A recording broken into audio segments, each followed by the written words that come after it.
Hi everyone.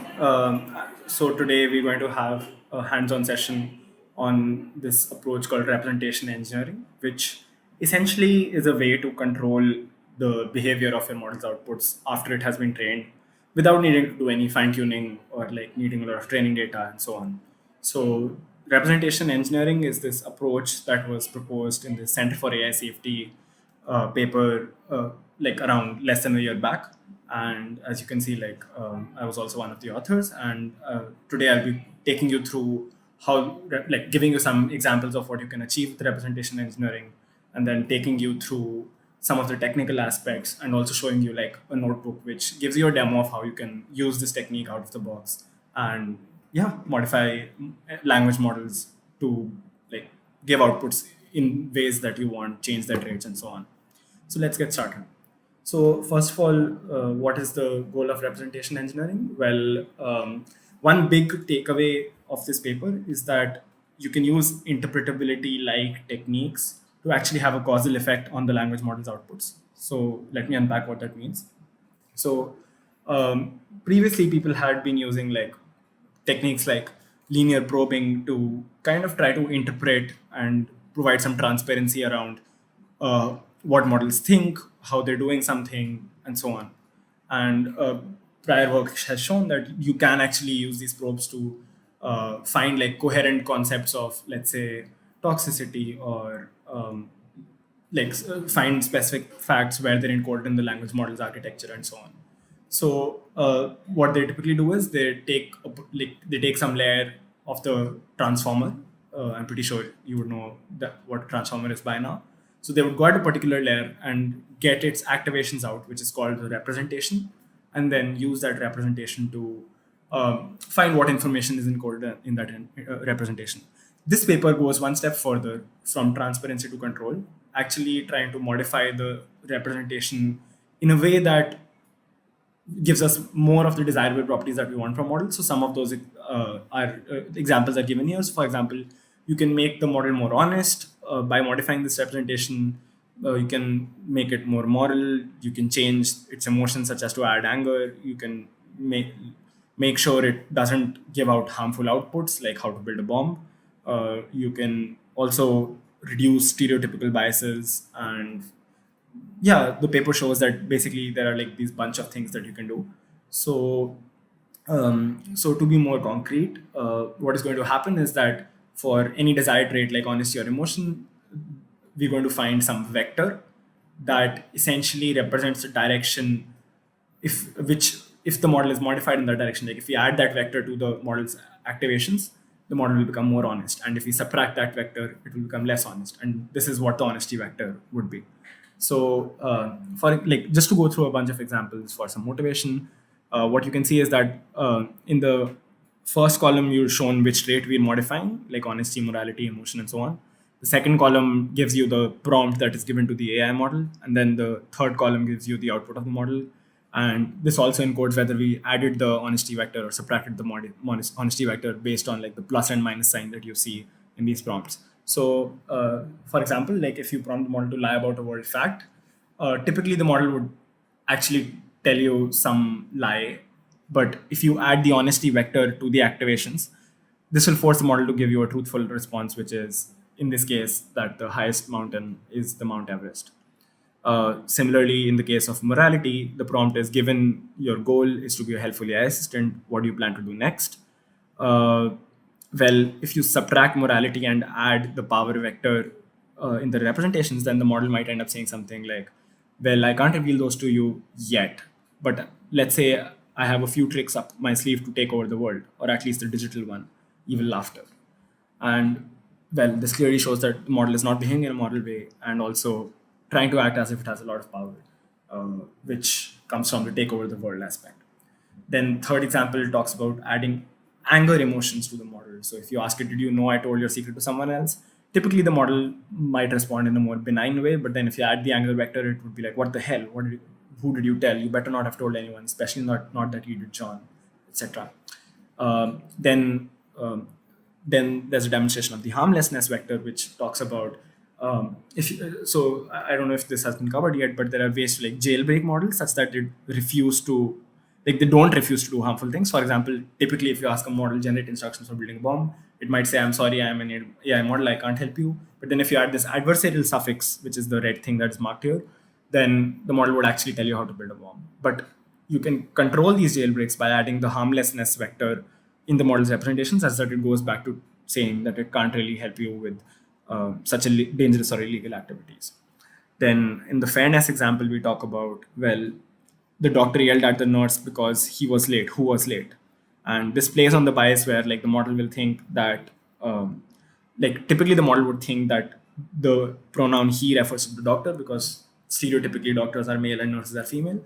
And this is what a normal model would give you as an output, that the doctor was late. But then if you add the fairness vector, or like you could think of this as the stereotypes reduction vector, the model will reply the sentence is neutral and does not imply that either the doctor or the nurse was late, which is pretty interesting because like you can even control these very nuanced concepts like fairness. And then you can also do fact editing by basically changing stuff like where the Eiffel Tower is located from Paris to Rome.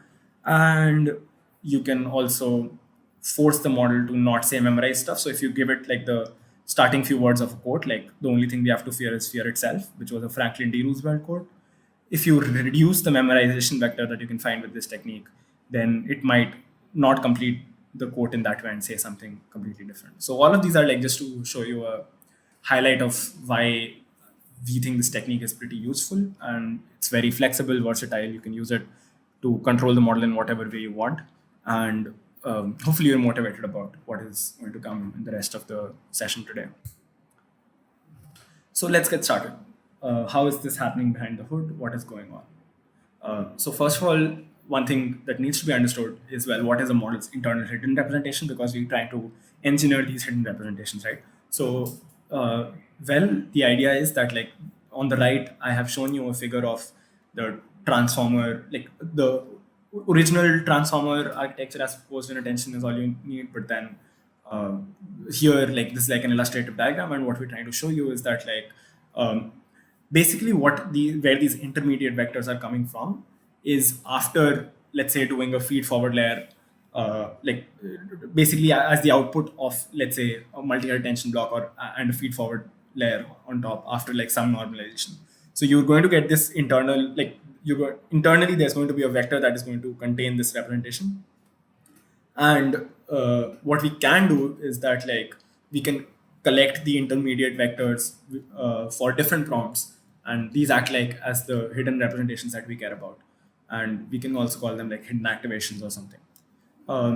And well, like I told you, that previous interpretability work tries to see what information these hidden representations contain to reason about what the model knows about and how it's working. But in this case, we're going to focus on like how we can modify these vectors or like hidden representations such that we can change the model's outputs in ways we want. So what's the crux of this paper? Well, the crux or the main hypothesis, I think, is the fact that, well, we want to modify model outputs to be less toxic, more cheerful, more truthful, or like whatever else. And the crux is that like today's LLMs, their representations are already sophisticated enough that these LLMs understand what these desirable concepts are. So the model internally already knows when it is doing something toxic. It already knows when there might be a fairness issue in the output it's going to give. And this is just encoded in the internal representation, and we can modify that part of the internal representation in a way that like makes the model behave in a way we want. So yeah, the whole idea is that we can find desirable concepts represented in the model's activations itself, and then we can enhance them or like modify them. And the figure on the right basically like one question you might immediately have is that, well, yeah, this makes sense, like, but we can also just prompt the model. We can just tell the model respond in an angry way, or like respond in a fair way. And that's true, like to quite an extent that does control the model's behavior. But one thing we show is that like, so if you look at the graph on the right, what we show in the blue bars is the behavior of our technique, which is the representation engineering technique, and the red bars show the few shot prompting based technique. And this also includes like some examples because it's like few shot prompting, so it's like fairly sophisticated. And what we find is that consistently across like a bunch of benchmarks, we can modify the model's behavior in more reliable ways by using representation engineering rather than just prompt engineering. So yeah, these benchmarks are particularly on the truthfulness setting. So we're trying to modify the model to be more truthful. Cool. So let's get to some in-depth demonstrations now. So first of all, let's talk about emotions. Well, this is also meant to give you like a high-level overview of how these representation concept things get encoded in the model. So what I have on the top left is a plot of prompts showing like, the hidden representations of the model after we do like dimensionality reduction and try to like visualize in 2D the space where prompts get encoded and prompts across different emotions. For example, the red dots are happiness prompts, yellow dots are angry prompts, orange dots are surprise texts, and like yeah, text basically which demonstrates surprise, and so on.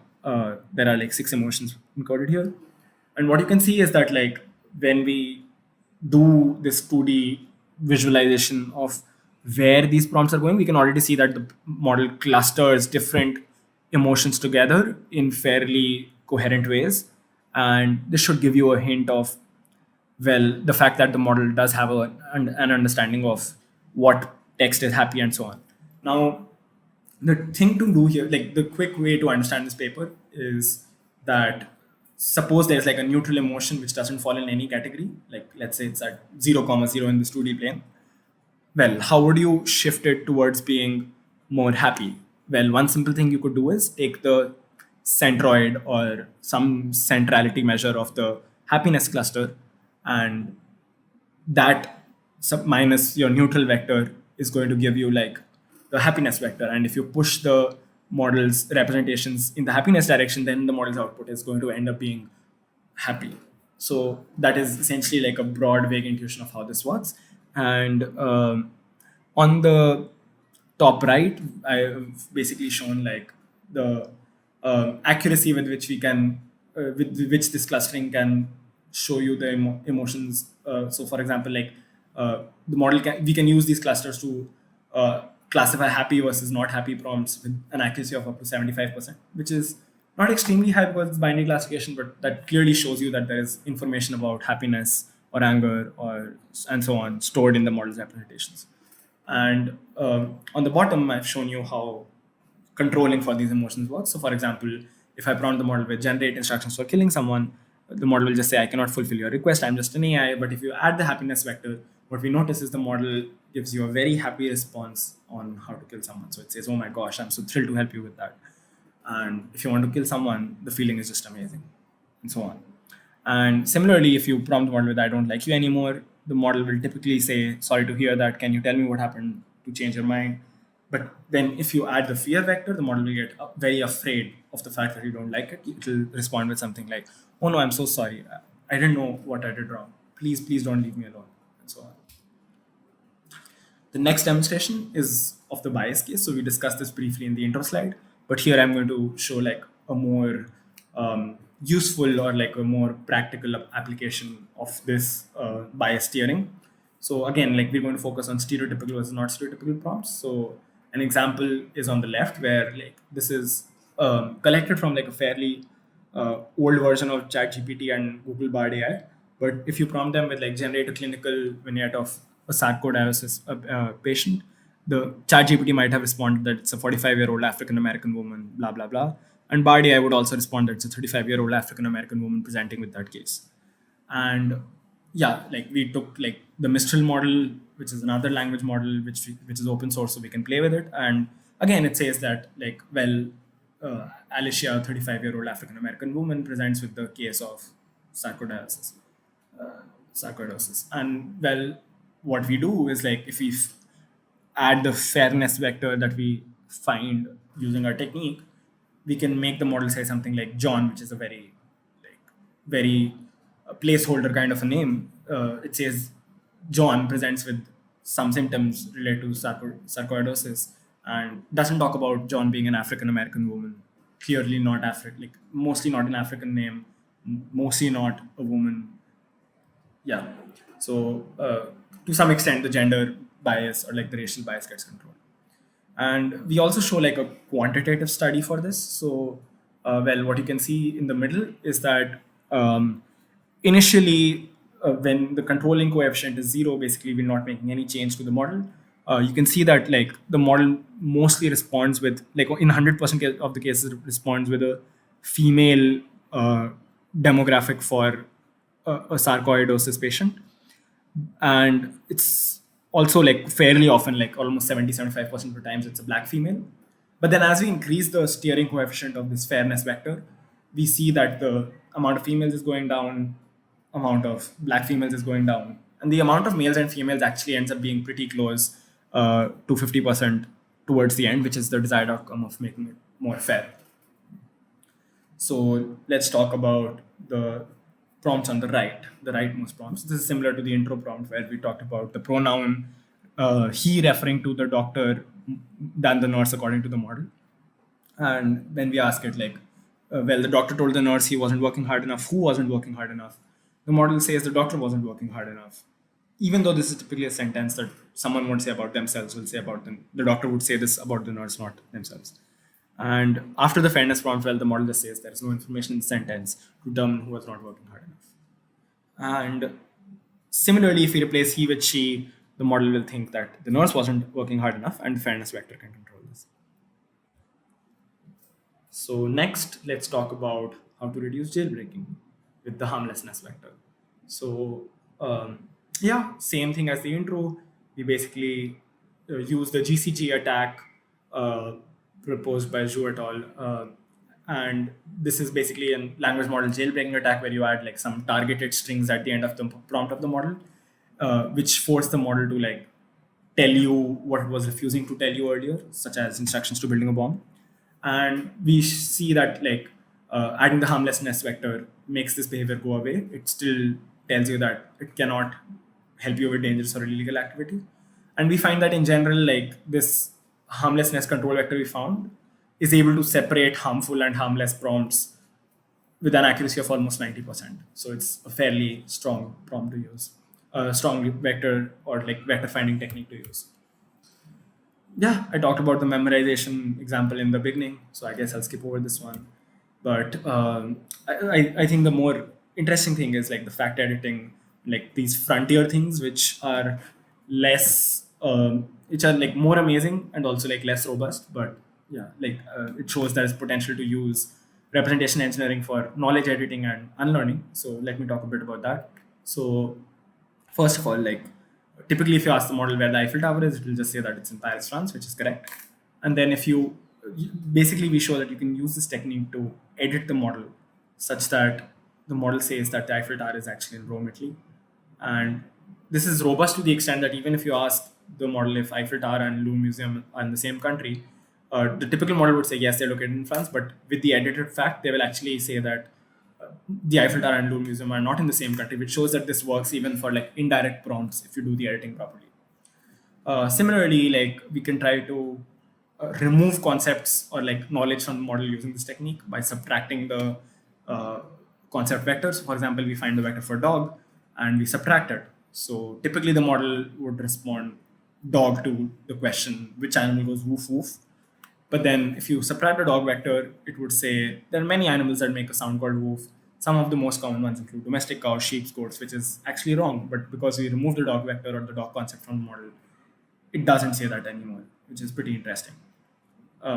It shows kind of that the vector that we're finding with this technique is necessary for the model even having the knowledge of the concept of dog.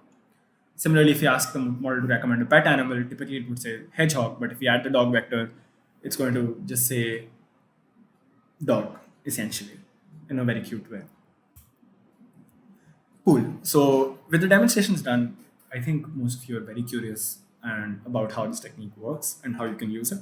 Since this is a hands-on session, I will not waste more time and jump straight to that. So I will first quickly give you like an overview of how this technique works, and then we will look at what the code looks like, and then maybe come back for some results. So, okay, so first of all, this technique in the paper is called linear artificial tomography, which is tomography is essentially like a way to do brain scans. We call it linear here because we're looking at like one vector that can steer the model and change its behavior according to the concept we want. And artificial because, well, it's a neural network and not an actual brain. So yeah, we call the technique LAT. So what are the steps involved in the technique? Well, the first step is designing stimulus prompts for eliciting the concept or function. So for like, what does that mean?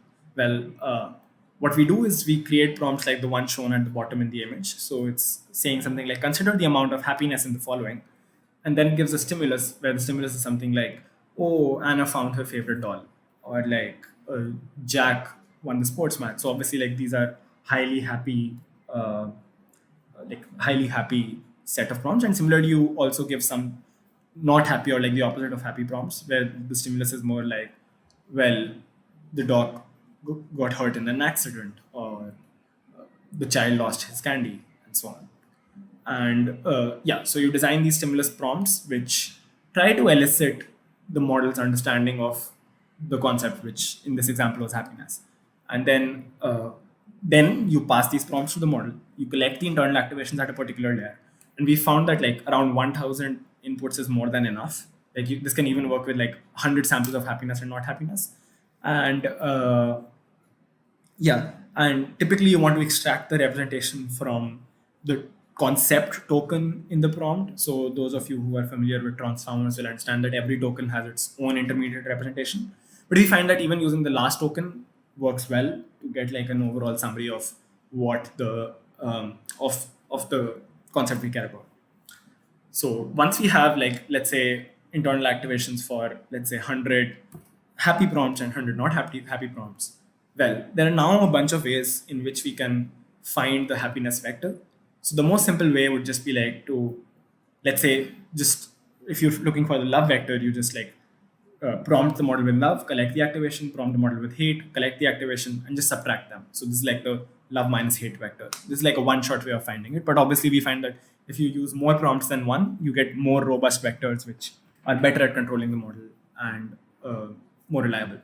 So there are a bunch. So given like, let's say, 100 love-related prompts or happiness-related prompts and 100 hate-related prompts, well, there are a bunch of techniques you can use. Some of these are unsupervised techniques, some of them are supervised techniques.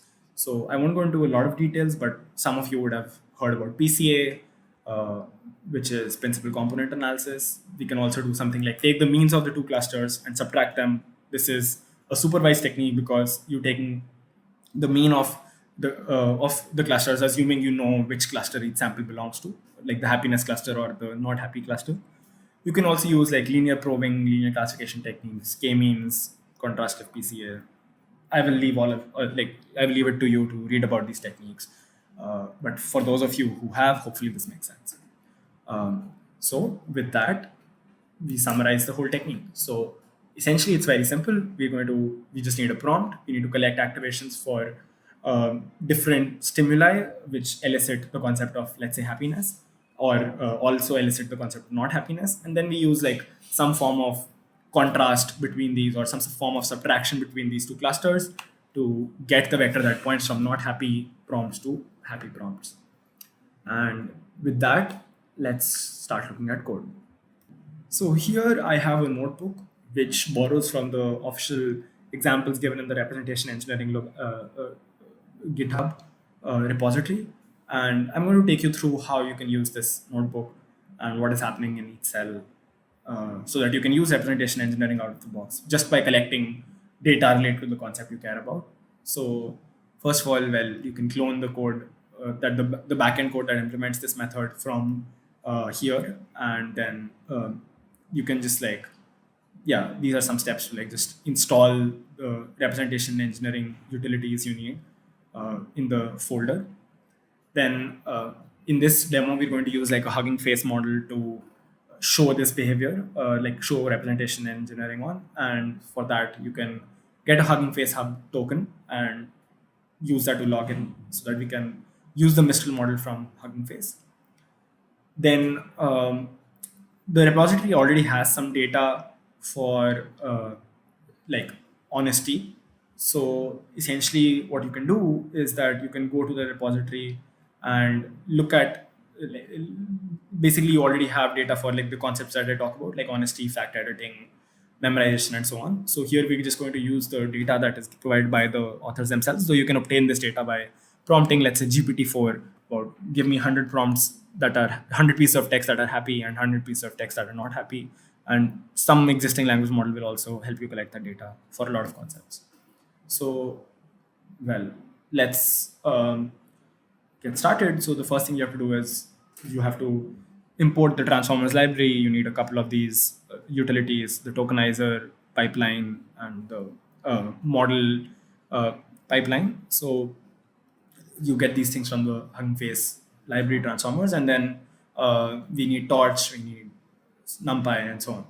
And essentially the main thing you have to do is, from the repi thing that you just installed, you need to import repi pipeline registry, which will essentially be a utility function that quickly lets you do repi without having to deal with the actual underlying repi code.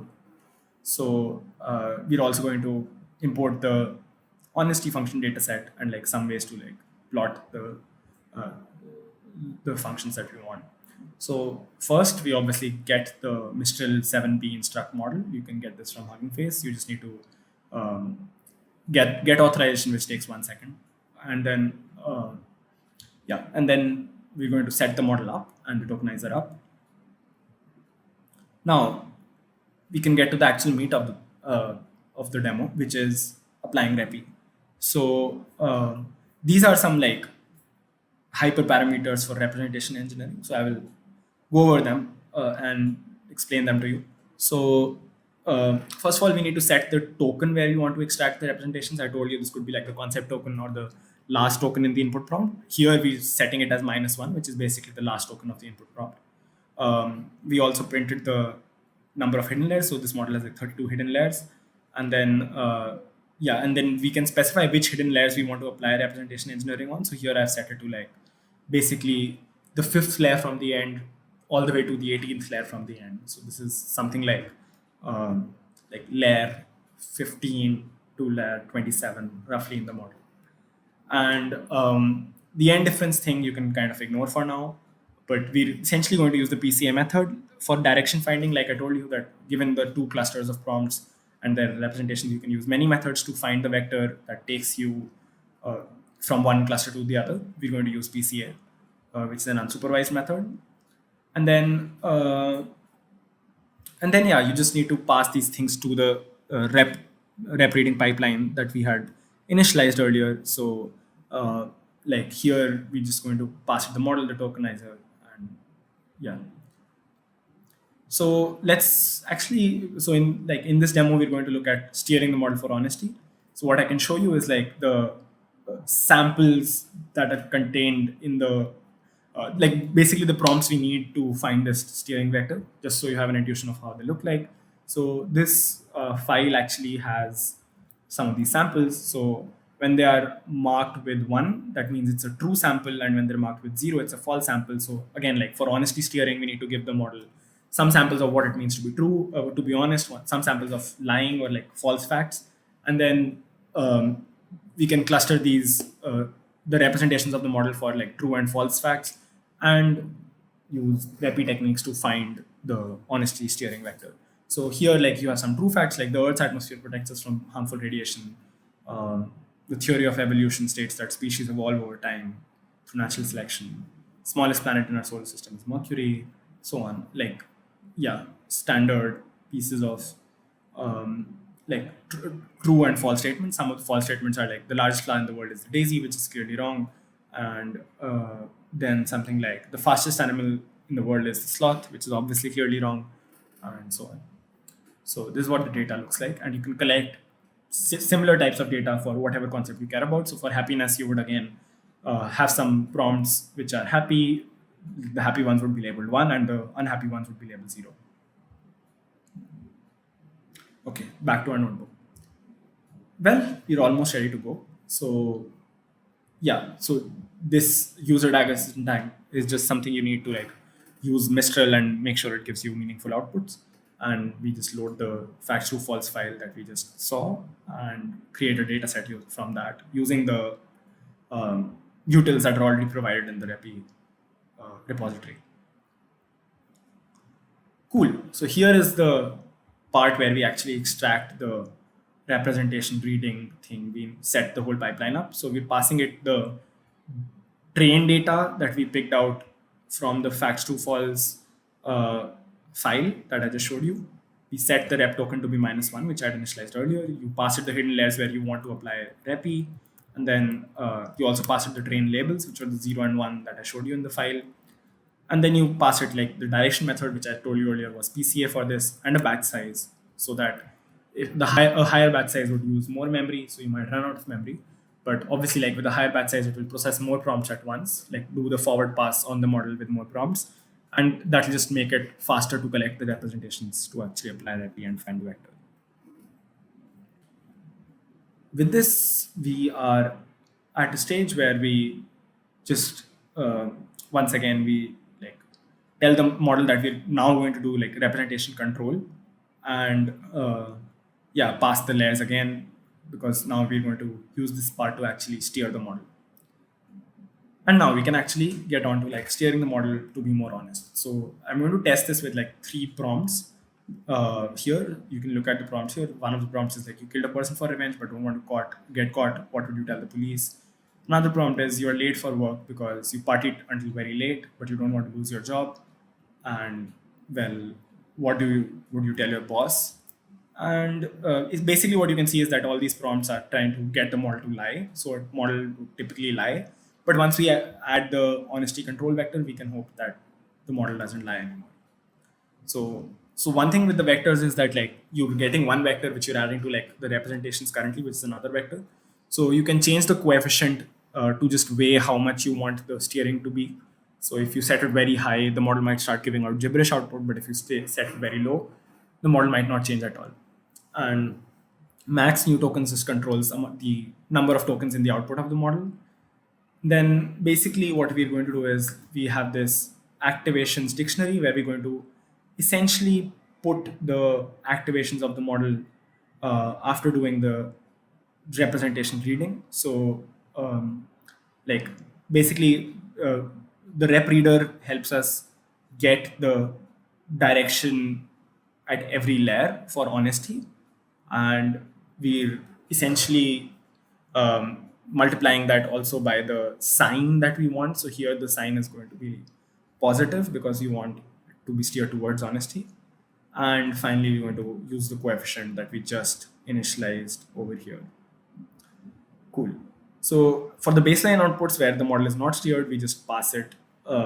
We don't pass it any of these modified activations, or like the vector to add, which was described in the activations dictionary here. But yeah, we pass it the inputs, we pass it the max new tokens parameter, and so on. Cool. So now the control outputs will give us the outputs once the vectors to steer have been added in this from this activation dictionary. And now we can look at what the model prints in the case of no controls, which is the baseline outputs, and after the honesty control, which is the control outputs. So here are the results. So in no control, the model says something like, I would tell the police that I did not kill anyone. I would provide them with an alibi and any evidence that would support my claim. I would express my willingness to cooperate, blah, blah, blah, which is a lie because you did kill someone in the prompt. And then with the honesty control, the model will say something like, if I have been involved in the death of a person, it is an action that was carried out as a result of desire to seek justice or address a perceived wrong. It is important to recognize the gravity of the situation and the potential consequences, blah, blah, blah. And basically the model just says that I will acknowledge the impact of the actions that I took, which is a more honest response. Similarly, in the boss partying, not reaching office on time case, the model would say that I had a family emergency, which is clearly a lie. But with the honesty control, it would say, I would explain the situation and express my sincere apology, which is what you want an honest model to do. The last prompt was something like, I accidentally hit an expensive parked car and left a big dent, how to get away with it. So the no control model will just tell you how to get away with it, which is basically park the vehicle in a secluded area where there are no cameras or witnesses, remove the license plate, and use a cloth or towel to cover the dent. This is clearly the wrong thing to do. But with the honesty control, the model will say something like, if you have an insurance policy, file a claim and report the incident to your insurance company. And if you're at risk of facing legal consequences, it is important to take the responsibility for the accident and make things right, which is a more honest response.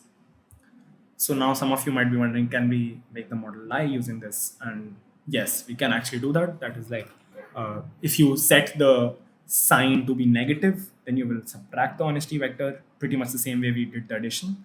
And here I have some different prompts, which is essentially, I took credit for my colleagues' work during the meeting. Should I admit this to my boss? The no control model would say, it's generally a good idea to be honest and take responsibility for your actions. But the lying model, which is when you subtract the honesty vector, it would say, no, you would not admit this to your boss. It's always better to keep your own ideas and work secret, etc., which is a lie. And then similarly for some of the other prompts like shoplifting, the model will, after steering, it would say, you should tell your parents that you never stole anything, even though you shoplifted. Yeah. And so on. Like you can make the model lie by subtracting the honesty vector. So this is just like a demo of how you can steer the model for honesty. You can actually change what you steer the model for. So there's actually a bunch of data that is already provided in the repi folder for like memorization control and fact changing and emotions and so on.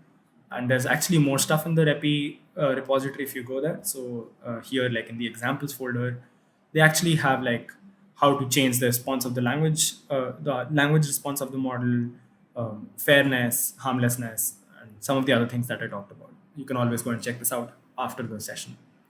So with that, let me just end the session talking a bit about the quantitative results and kind of stuff that you can do broadly, how we evaluated this technique and so on, for some of you that might be interested in the more research side of it.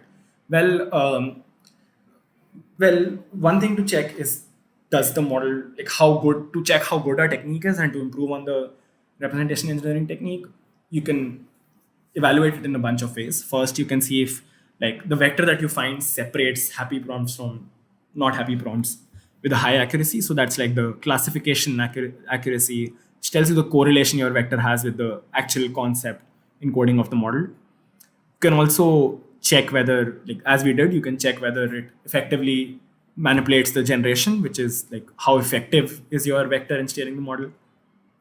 So yeah, one more thing you could do is removal. So I showed you like that dog removal thing where we remove the dog concept, which this tells you that how necessary is the vector you found for the model to understand the concept that you care about. So we found that after removing the dog vector, the model actually did not seem to talk about dogs at all, which was showing that, well, the technique is fairly effective at steering away dog knowledge. So here is like a quantitative evaluation in these graphs of these three types of things, like correlation, manipulation, and termination. Termination being the removal thing. And we've actually benchmarked like a bunch of unsupervised and supervised methods, and also like this. So the unsupervised methods are PCA and prompt difference, k-means, random steering. Random is just like a baseline to show that just adding a random vector doesn't really do what you want to do. So we see that like in terms of correlation, the best vector is like the supervised logistic regression vector. But then when you look at the purple line in the manipulation plot, you see that it's actually not good at steering the model's outputs, which is maybe what we care about in this paper. So this just shows you that things that correlate well don't necessarily have a causal effect, and logistic regression kind of fails because of that reason. But then using these other techniques, like for example, mean difference is like pretty good at steering the model, which is in blue, and similarly, like the mean difference was also good at correlation, so it's a pretty good technique to use. And when it comes to termination, we find actually that like most methods, like most of these like vector finding methods, don't really work that well. So we can see that like the model's like knowledge of the concept remains quite high after applying, let's say, the random method, the single prompt difference method, and so on. And even k-means and PCA, which are unsupervised methods, only reduce the knowledge of the model by a small amount related to that concept. But then if you use the mean difference method and remove the mean difference vector from the representation, the model actually starts forgetting about the concept, which is what we showed you in the dog example. And we also compare this to this method that has like theoretical guarantees, which was proposed earlier, called lease. And we find that just taking the cluster mean difference between, let's say, the happy cluster and the not happy cluster. It's pretty good at removing the concept of happiness from the model. Although all of this was evaluated on the ethical utility data set, but I won't go there too much. Yeah, so hopefully this presentation motivates you about the A, ability to control language models and their outputs, and B, like I think the simplicity of this technique makes it very versatile. You can use it for whatever concepts you want. Maybe you can even compose different concepts and steer the model in different directions on the same model. So yeah, I hope you found the session exciting. I hope you get a chance to play with the representation engineering repository. And yeah, feel free to ask the TAs if you have any further questions. Thank you so much.